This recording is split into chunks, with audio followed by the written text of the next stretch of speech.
Bismillah wa salatu wassalamu ala rasulillah wa ala alihi wa sahbihi wa ba'd.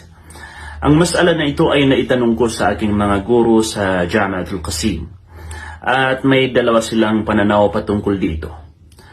Isa sa mga sheikh ko ang natanong ko rito at sinabi niya na hindi pwedeng gamitin ang ibang lingwahe sa sala dahil ang sala ay tanging Arabic lamang ang ginagamit dito. Kaya hindi pwedeng magdua na ikaw ay nakasujud sa pamamagitan ng iyong lingwahe. Bagkus kailangan mong matutunan ang dua na Arabic upang ikaw ay makapagdua. Ito yung sagot niya.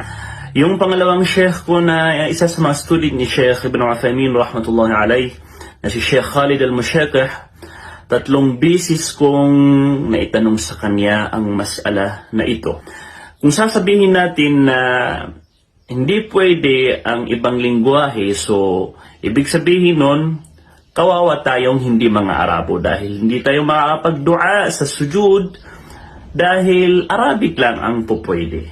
Kaya naman, naaayon at sumasang-ayon ako sa aking pangalawang sheikh na student ni Sheikh Ibn Uthaymeen rahimahullah ta'ala kung saan pwede pong magdua sa iyong sujud sa pamamagitan ng iyong lingwahe at babanggitin ng iyong dila ang iyong panalangin kay Allah.